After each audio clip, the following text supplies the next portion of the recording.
spots on my shirt. Yes. Old shirt. I know. Old shirt. I know. I'll try to get them out with some pre-spot. That's a chocolate dyed shirt from Hawaii. Coffee. I think it's chocolate, actually. I think it's coffee. Because we had some chocolate ones, too. Looks like chocolate. The color of chocolate. Hey, friends. You're watching BrainStormAcres. I'm Henry. And I'm Irene. Today we're going to talk about Changes. gardens, Changes. greenhouse, Changes. buckets. Changes.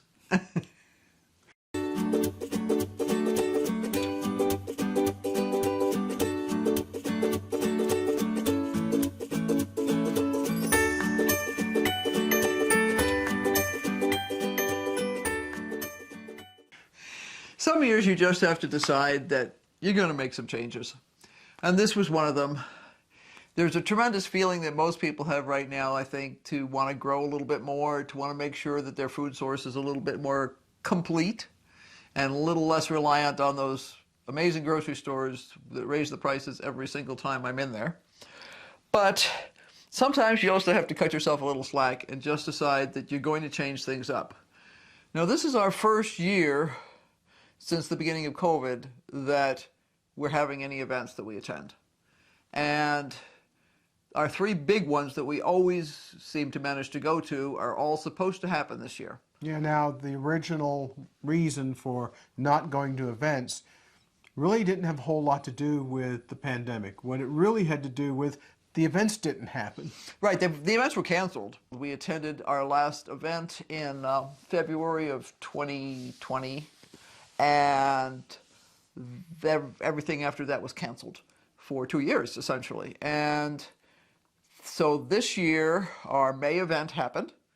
Our July-August event is scheduled to happen, and so far our October event is scheduled to happen. Fingers crossed. Fingers crossed. We decided that we just have to make some different arrangements this year.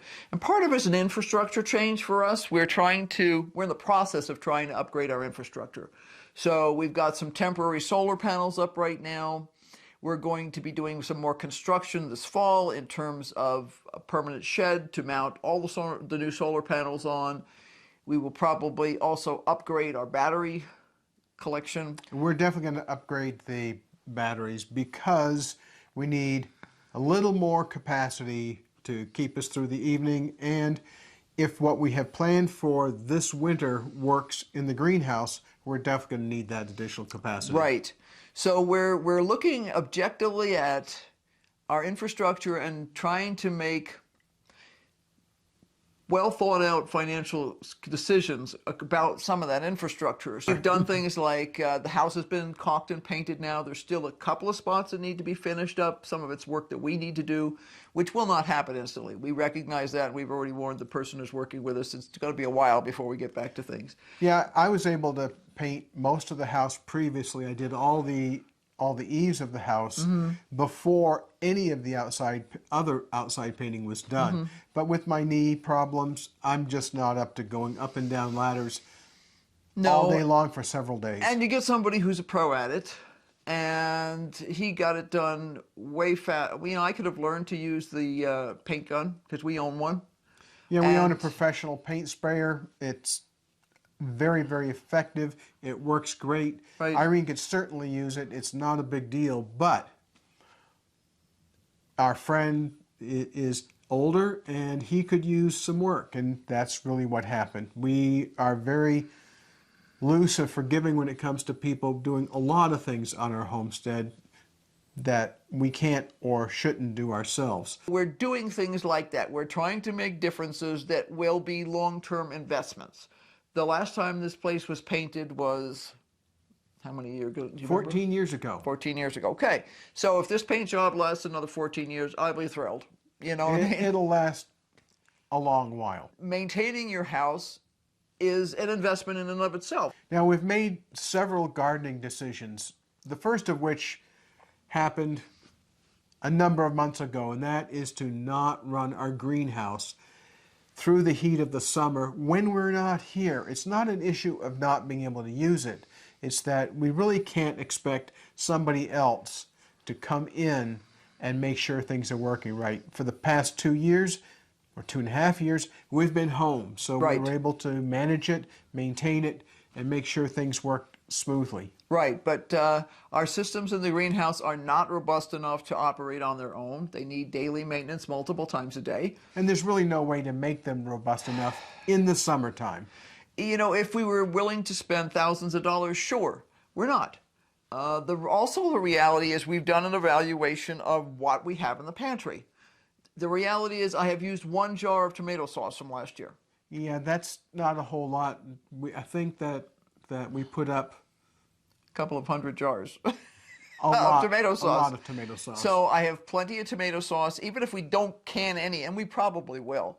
But if we didn't can any, if we didn't grow any tomatoes this year, we would be fine. I would also have enough green beans in the freezer to keep us most of the way through the winter. So the plan is, and we've done this before when we had a less robust outside environment. And I think, I know we have actually mentioned it before, that the timing of our crops is a lot of times dictated by when we need to be gone. So for instance, one of the first years we went to our Pennsylvania event, we planted our garden same as always, and we came back to a garden that had been completely harvested by the people who were taking care of it. Which was the right thing for them to do. But, Totally. But it didn't help us. No, I mean, we came home and the green beans were basically done, and the tomatoes were mostly done, and they had had a great summer garden with our water, you know. Which, you know, I didn't begrudge it, but we kind of, that was the summer we scratched our heads and went, we got to do this differently. So what we will do this year is the same thing we did after that, was we will plant our green beans right before we leave, probably 2 weeks before we leave. We're going to do the same thing with our edamame, which is edible soybeans, non-GMO and organic and all that good stuff. The good stuff that you buy, that you get at the Japanese restaurants as a very expensive appetizer. And we love them. And they all come off. The thing about different crops is knowing how they come off. Edamame, for instance, all comes off at the same time. It usually comes off within 2 weeks, and you get the entire thing. So, but it freezes really well. We're going to be shifting some of our things like that. We decided that we would basically do a late summer garden, and then we'll really focus on the garden, probably and making it shiftable into the greenhouse late summer, early fall, into the fall and winter. This past winter garden in the greenhouse was extremely successful. In fact, I planted way too much. No, she didn't. We actually planted just enough. And when she says we planted way too much, we couldn't eat all of it at some times. Right. And you know, I don't care for frozen broccoli, and No. I definitely don't like canned broccoli. No, that's gross. So now there's one other thing that really has influenced how we're gardening this summer, and that is we have some smart rats. Oh gosh, yeah. I have, you know, we've been trapping mice and rats ever since we moved here. When we first moved here, the place was pretty overwhelmed by rats and mice. And then there was a mama cat that moved in under the old trailer we were living in to have her kittens. That helped a lot because she was an incredible hunter. She was a feral cat, and that's how she fed herself and all her 9 million kittens, because she would have huge litters of like 10 or 12 yeah, the shot. kittens. So, but we lost all those cats when there was the plague, the bubonic plague came through about 12 years ago, I guess it was now.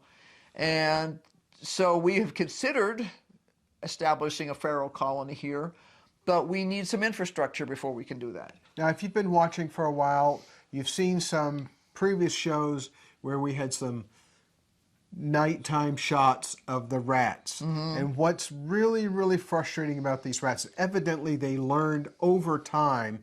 Probably there was a rat or two that survived last year's trapping regime, and now you watch them on a show, And they walk around the traps. and they'll jump over the traps, they'll walk around them. Yeah, they're totally not interested in the things that would normally attract a rodent. So apples, which normally are just, I mean, I can smell an apple at a fair distance, so you know that a rat or a mouse who has much sharper sense of smell than we do, can certainly.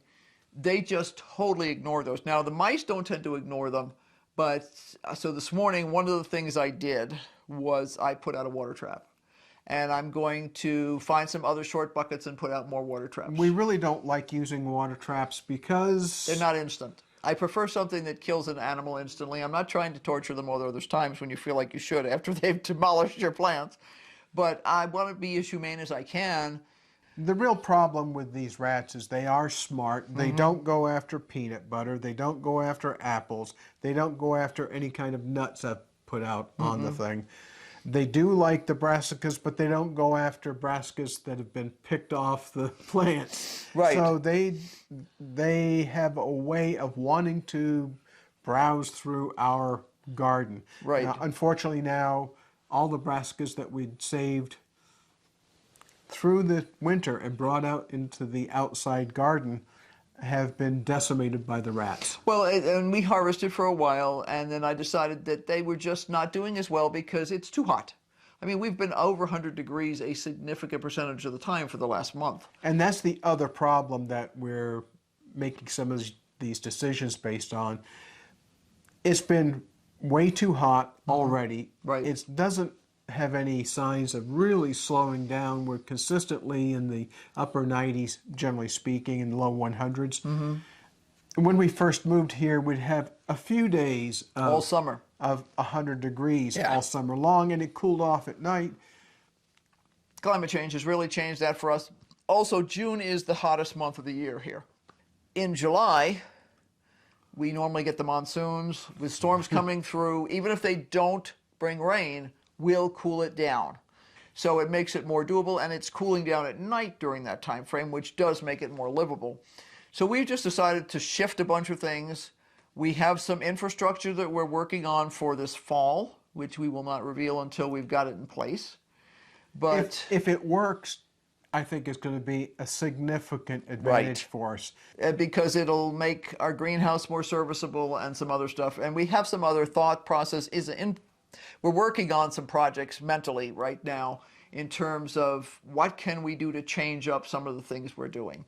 We like using the bucket garden along the north side of the house because it provides shade for a bunch of the day, but there's no way to have that be there once we get into snow season because the snow slides off the roof and it'll smash anything that's in the pots. And if you were to put a structure over it to protect from the rodents, it would smash that too because you get large quantities of heavy snow. We just realized that some of the battles we were fighting were not worth it. I planted probably 200 seedlings in the yard that were flowers. And the first night out, They're gone. They're gone. They're just completely gone. I think the only thing that they don't seem to care for very much is they're not in love with the bachelor buttons. I guess they don't taste good. And they don't seem to be as upset with the globe amaranths, but even those I think over time have mostly gone away. They adored all of the zinnias. They were apparently very tasty, and they were gone within 48 hours. So, and there's nothing I could do. I mean, I can't put a dome of hardware cloth over the entire yard. I mean, it'd be great if I could. If this was Star Trek and I could just put a little force field out there, I'd be happy as a clam because my preference is not to have to kill anything. My preference is just to have it stay away. so we're going to continue observing those rodents, figuring out their actual behaviors, Right. and find new ways to deter them or to trap them out. Like I have no strawberries. And earlier I had a full crop of strawberries, and we got like 3 or 4, and the next time I went out, they were gone. They're all gone. And I mean, we're talking plants that had 6, 8, 10 strawberries per plant, and there's nothing left. So, they're still being watered, and they're still producing flowers and things like that, so we could still get some, but they're damaging the rhubarb plants. They're after everything. We have a number of projects that are in planning stages, and a lot of those were put on hold because we decided to not use the greenhouse when we were gone for doing anything. In order Right. to run that greenhouse in the middle of summer, we need to have the evaporative cooler working. It works, but we can't run it all the time. Let's talk a little bit about the hydroponic system that we already have installed in the greenhouse. I do plan to use that when we get back. The question is, are we going to have some starts that are ready when we get back? maybe, maybe not. That's something we still have to talk about. Right. The system works great. It works very, very well. It doesn't use much power.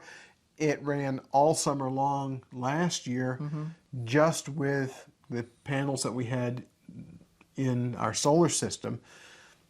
Yeah, we ran the generator some for other reasons, but with the new panels, I think it's going to make a big difference. Right. The big draw is the fans on the two ends of the greenhouse. And we actually have another fan that we need to install on the north end of the greenhouse to really pull the heat out of there. We have other infrastructure that we're working on right now. Henry just placed a couple of orders this morning to improve our infrastructure in there that should be a big game changer. And it's used professionally. And that's one of the big things is when you're a little guy, when you're a home gardener, you have to decide what part of the professional world you're going to take advantage of and what you're going to say no. What $100 item would you want to spend $800 on because it's going to last a lot longer, it's going to work better? It's easy to look at the price of infrastructure items and say, that's too much, I'm going to use this cheaper alternative. Right. But really, you can do some of this with $100 worth of material. Some things you really need to use an $800 piece of material. Right, and you know, there's the old thing of, okay, so it only costs you $100, but it costs you $100 every year. And it's time. And it's time, and it's the work and all this stuff. And if you could just buy something that would last for 5 years and stay in its place for 5 years and not require any maintenance for 5 years, it will be a total game changer in terms of your workload. And then we also have to look at how or when we're going to move strawberries and all that other stuff. There were a few things that I grew in the greenhouse last year as an experiment that we decided were not worth it. We decided that peas were not worth it unless you're transplanting them out to the garden. And we've also decided basically that peas are not worth it here unless you have a shady spot. And we may be able to negotiate that at some point. We may have a better system than we currently have. But yeah, we love fresh early peas. oh, yeah, it's heavenly. There's nothing better than... It's hard to get them into the house. We usually wind up sitting in the garden and just eating them.